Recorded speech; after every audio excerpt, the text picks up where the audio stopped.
Our advertisement brings a visitor. Our morning's exertions had been too much for my weak health, and I was tired out in the afternoon. After Holmes's departure for the concert, I lay down upon the sofa and endeavoured to get a couple of hours' sleep. It was a useless attempt. My mind had been too much excited by all that had occurred, and the strangest fancies and surmises crowded into it. Every time that I closed my eyes, I saw before me the distorted, baboon-like countenance of the murdered man.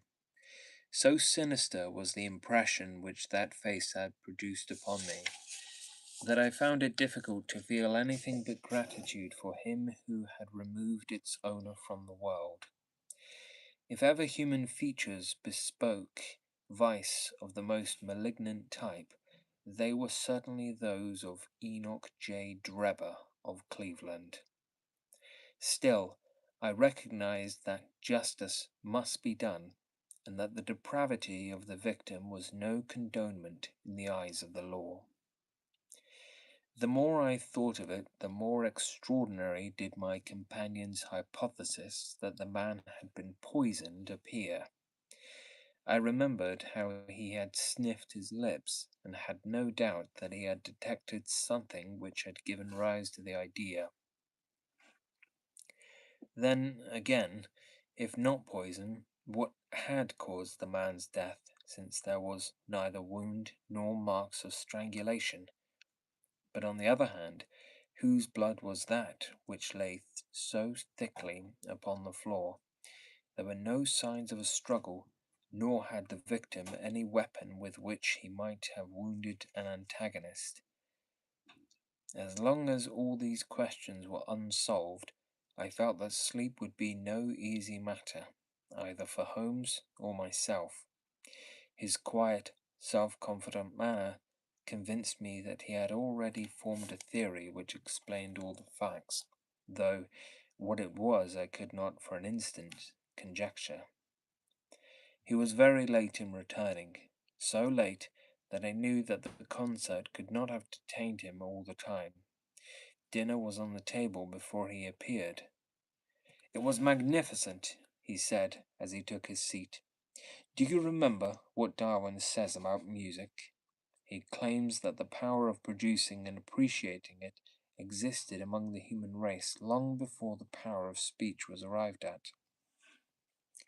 Perhaps that is why we are so subtly influenced by it. There are vague memories in our souls of those misty centuries when the world was in its childhood." "That's a rather broad idea," I remarked. "One's ideas must be as broad as nature if they are to interpret nature," he answered. "What's the matter? You're not looking quite yourself.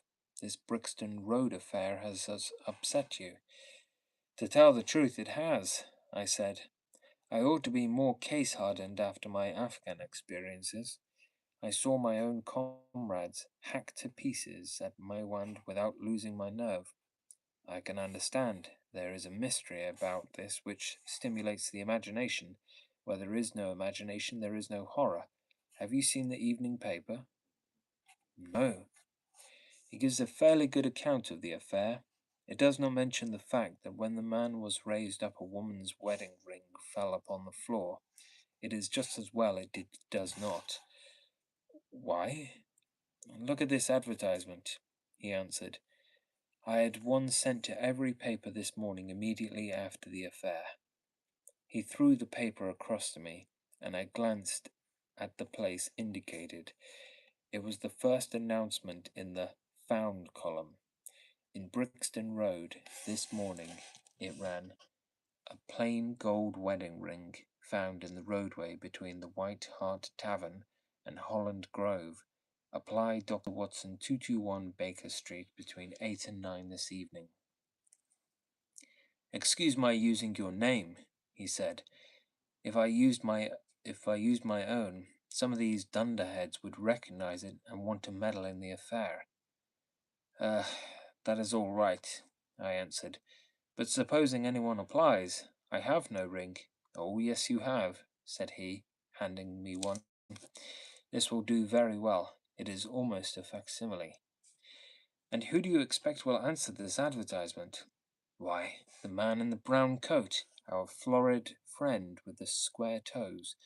If he does not come himself, he will send an accomplice. Would he not consider it as too dangerous? Not at all. If my view of the case is correct, and I have every reason to believe that it is, this man would rather risk anything than lose the ring.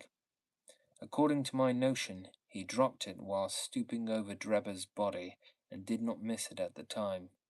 After leaving the house, he discovered his loss and hurried back, but found the police already in possession owing to his own folly in leaving the candle burning. He had to pretend to be drunk in order to allay the suspicions which might have aroused by his appearance at the gate. Now put yourself in that man's place. On thinking the matter over, it must have occurred to him that it was possible that he had lost the ring in the road after leaving the house. What would he do then? He would eagerly look out for the evening papers in the hope of seeing it among the articles found. His eye, of course, would light up upon this. He would be overjoyed. Why should he fear a trap? There would be no reason in his eyes why the finding of the ring should be connected with the murder. He would come. He will come. You shall see him within an hour. And then? I asked. Oh, you can leave me to deal with him then. Have you any arms? I have my old service revolver and a few cartridges. You had better clean it and load it. He will be a desperate man, and though I shall take him unawares, it is as well to be ready for anything. I went to my bedroom and followed his advice. When I returned with the pistol, the table had been cleared, and Holmes was engaged in his favourite occupation of scraping upon his violin. The plot thickens, he said as I entered. I have just had an answer to my American telegram. My view of the case is the correct one. And that is? I asked eagerly. My fiddle would be the better for the new strings, he remarked. Put your pistol in your pocket. When the fellow comes, speak to him in an ordinary way. Leave the rest to me. Don't frighten him by looking at him too hard. It is 8 o'clock now, I said, glancing at my watch. Yes, he will probably be here in a few minutes. Open the door slightly. That will do. Now, put the key inside. Thank you. This is a queer old book I picked up at a stall yesterday. De Jure Intelligent, published in Latin at Liege in the Lowlands in 1642. Charles's head was still firm on his shoulders when this little brown-backed volume was struck off. Who is the printer? Philippe de Croix, whoever he may have been. On the flyleaf, in very faded ink, is written Ex Libris Guglielmi White. I wonder who William White was. Some pragmatical 17th century lawyer, I suppose. His writing has a legal twist about it. Here comes our man, I think. As he spoke, there was a sharp ring at the bell. Sherlock Holmes rose softly and moved his chair in the direction of the door. We heard the servant pass along the hall and the sharp click of the latch as she opened it. Does Dr. Watson live here? Asked a clear but rather harsh voice. We could not hear the servant's reply, but the door closed, and someone began to ascend the stairs. The footfall was an uncertain and shuffling one. A look of surprise passed over the face of my companion as he listened to it. It came slowly along the passage, and there was a feeble tap at the door. Come in, I cried. At my summons, instead of the man of violence whom we expected, a very old and wrinkled woman hobbled into the apartment. She appeared to be dazzled by the sudden blaze of light, and after dropping a curtsy, she stood blinking at us with her bleared eyes and fumbling in her pocket with nervous, shaky fingers. I glanced at my companion, and his face had assumed such a disconsolate expression that it was all I could do to keep my countenance. The old crone drew out an evening paper and pointed at our advertisement. "It's this as has brought me, good gentleman," she said, dropping another curtsy. "A gold wedding ring in the Brixton Road. It belongs to my girl Sally, as was married only this time 12 month, which her husband is steward aboard a Union boat, and what he'd say if he come home and found her without her ring is more than I can think, he being short enough at the best of times, but more especially when he has the drink. If it please you, she went to the circus last night, along with—" "Is that her ring?" I asked. "The Lord be thanked," cried the old woman. "Sally will be a glad woman this night. That's the ring." "And what may your address be?" I inquired, taking up a pencil. "Number 13, Duncan Street, Houndsditch, a weary way from here." "The Brixton Road does not lie between any circus and Houndsditch," said Sherlock Holmes sharply. The old woman faced round and looked keenly at him from her little red-rimmed eyes. "The gentleman asked me for my address," she said. "Sally lives in lodgings at 3 Mayfield Place, Peckham. And your name is?" "My name is Sawyer. Hers is Dennis, which Tom Dennis married her, and a smart, clean lad too, as long as he's at sea, and no steward in the company more thought of, but when on shore, what with the women and what with liquor shops—" "Here is your ring, Mrs. Sawyer," I interrupted, in obedience to a sign from my companion. "It clearly belongs to your daughter, and I am glad to be able to restore it to the rightful owner." With many mumbled blessings and protestations of gratitude, the old crone packed it away in her pocket and shuffled off down the stairs. Sherlock Holmes sprang to his feet the moment she was gone and rushed into his room. He returned in a few seconds, enveloped in an ulster and a cravat. "I'll follow her," he said hurriedly. "She must be an accomplice and will lead me to him. Wait up for me." The hall door had hardly slammed behind our visitor before Holmes had descended the stair. Looking through the window, I could see her walking feebly along the other side, while her pursuer dogged her some little distance behind. Either his whole theory is incorrect, I thought to myself, or else he will be led now to the heart of the mystery. There was no need for him to ask me to wait up for him, for I felt that sleep was impossible until I heard the result of his adventure.